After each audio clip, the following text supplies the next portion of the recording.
नमस्कार दोस्तों। मुझसे बहुत सारे लोग अक्सर ये पूछते हैं कि साहब जो सतपाल मलिक हैं मेघालय के पूर्व गवर्नर और जो गवर्नर रहे हैं जम्मू कश्मीर में भी, उनके बारे में कोई वीडियो बनाइए। हालांकि मैंने इस पर कई वीडियो पहले भी बनाए हैं, मेरे सभी चैनल्स पर उनके लेकर वीडियो मिल जाएंगे। कुछ हो ही नहीं रहा था तो उस पर वीडियो क्या बनाऊँ। पिछले दिनों जब उत्तर प्रदेश के चुनाव होने वाले थे उस समय उन्होंने बड़ा एक्टिवली कहा था कि मैं यहाँ पर एक्टिव रहूँगा और आने वाले समय में जब चुनाव आएंगे कोई भी तो मैं समाजवादी पार्टी और राष्ट्रीय लोकदल का जो गठबंधन है उसकी सहायता भी करूँगा। लेकिन किसी ने उन्हें कहीं प्रचार वरचार के लिए तो बुलाया ही नहीं। और पिछले साल अक्टूबर में वो मेघालय के गवर्नर पद से भी हट गए ऑफिशियली। उनके बारे में खबर आई थी कि शायद वो चुनाव लड़ने की कोशिश करेंगे, लेकिन चुनाव लड़ने की चर्चाएं अभी फ़िलहाल तो कहीं से है नहीं कि लोकसभा का चुनाव, क्योंकि अलीगढ़ से एक बार वो सांसद रहे हैं। अब स्थिति दोस्तों ये थी कि सतपाल मलिक आखिरकार हैं कहाँ।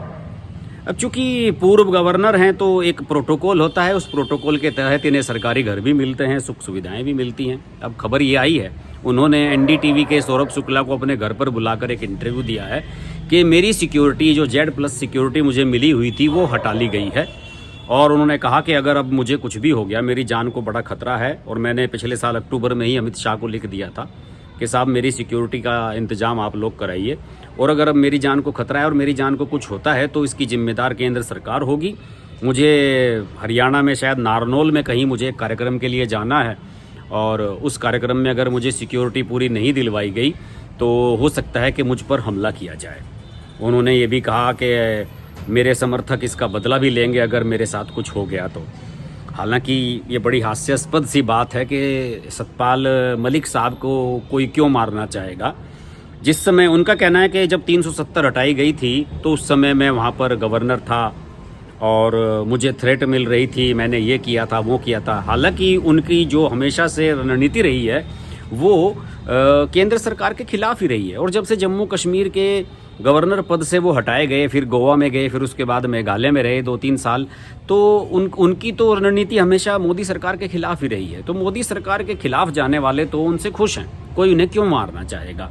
और अब सतपाल मलिक की अकल भी मुझे लगता है कि थोड़ी सी ठिकाने आ रही है। सरकारी सुविधाओं का जो यूज़ अब तक वो कर रहे थे अब वो उनके हाथ से निकल रहा है, तो उनकी अकल भी ठिकाने आ रही है। उन्होंने कहा कि देखिए मैं तो सिर्फ किसानों के समर्थन में बोला था, कोई मैं मोदी जी के खिलाफ नहीं बोला था या अमित शाह के खिलाफ नहीं बोला था, और ये बहुत गलत मेरे साथ किया जा रहा है। और मैंने चिट्ठी पिछले साल जब मेरा कार्यकाल ख़त्म हो रहा था तभी मैंने चिट्ठी लिख दी थी। अब मेरी Z+ सिक्योरिटी हटा दी गई है, एक PSO मुझे उपलब्ध कराया गया है, और वो PSO भी होली के बाद से ड्यूटी पर वापस नहीं आया है। और उन्होंने कहा कि अब देखिए मैं पब्लिक मूवमेंट में जाऊंगा, यहाँ जाऊंगा, वहाँ जाऊंगा, और मेरी जान को कोई खतरा होता है तो सरकार इसकी जिम्मेदार होगी और इसका अंजाम सरकार को भुगतना पड़ेगा। और कोई भी हमला होता है तो मोदी जी और अमित शाह को ही इसका जिम्मेदार माना जाए। अब देखिए एक बड़ी हास्यास्पद सी बात है, मैं आपको ये बात कहने में अच्छा नहीं लगता हूँ।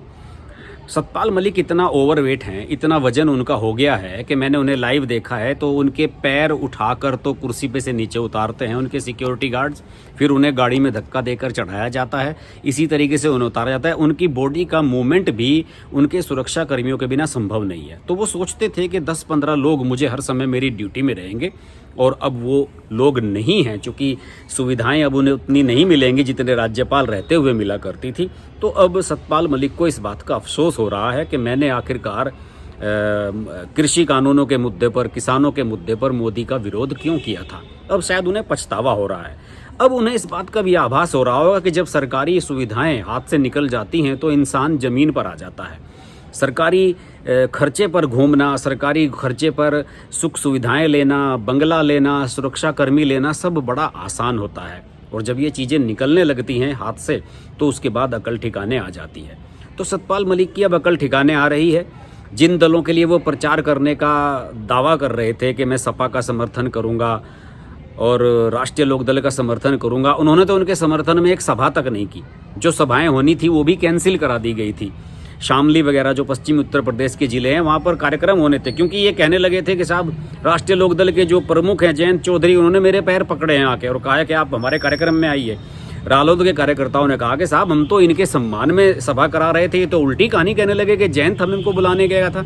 उसके बाद वो कार्यक्रम कैंसिल हो गया। अखिलेश यादव को पता है कि इनका कोई जनाधार है नहीं, कहने के लिए ये जाट नेता है, लेकिन जाट इनके कहने पर एक वोट नहीं देता। पहले ये मेरठ जिले के रहने वाले थे, अब इनका जो गांव है वो चला गया है बागपत जिले में। बागपत जिले में भी ये एक वोट अपने कहे से किसी को नहीं दिलवा सकते, तो कोई इनका क्या यूज़ करेगा। सतपाल मलिक की स्थिति इस समय हो गई है कि ना घर के ना घाट के रहे हैं, ना वो सरकार के रहे और ना वो विरोधी दलों के रहे। अब इस समय वो टीवी चैनल वालों को घर बुलाकर सिंपैथी गेन करने की कोशिश कर रहे हैं कि साहब मेरी सुरक्षा छीन ली गई, मेरी जान को खतरा है। मुझे नहीं लगता कि उनकी जान को कोई खतरा है, या उन्होंने 370 को हटवाने में कोई इतनी बड़ी भूमिका निभाई है। सारा खेल तो उसमें जितना भी था केंद्र सरकार का था, इसके अलावा होम मिनिस्टर का था। आपको तो सिर्फ एक साइन करने थे। तो कौन टेररिस्ट आउटफिट या कोई आतंकवादी संगठन ये मानेगा कि 370 सतपाल मलिक की वजह से जम्मू कश्मीर में हटी थी। तो ये सब वो सहानुभूति गेन करने के लिए कर रहे हैं। हकीकत बात तो ये है कि चलने फिरने में असहाय हो चुके हैं। इतना वजन उनका ज़्यादा हो गया है कि ना तो वो गाड़ी से उतर सकते हैं, ना गाड़ी में बैठ सकते हैं, ना कुर्सी पर बैठ सकते हैं, ना कुर्सी से उतर सकते हैं। इसके लिए उन्हें 10-15 लोगों की ज़रूरत है, और अब वो लोग उन्हें सरकारी खर्चे पर मिल नहीं रहे हैं। तो इसलिए टीवी चैनल वालों को बुलाकर इंटरव्यू दे रहे हैं। तो आशा करता हूँ कि सतपाल मलिक के बारे में अपडेट्स जो मैंने दी हैं वो आपको सारी मिल गई होंगी। देखते हैं सतपाल मलिक अगला बयान क्या देते हैं, इस पर हमारी नज़र बनी रहेगी। आप जुड़े रहिए हमारे चैनल के साथ। नमस्कार।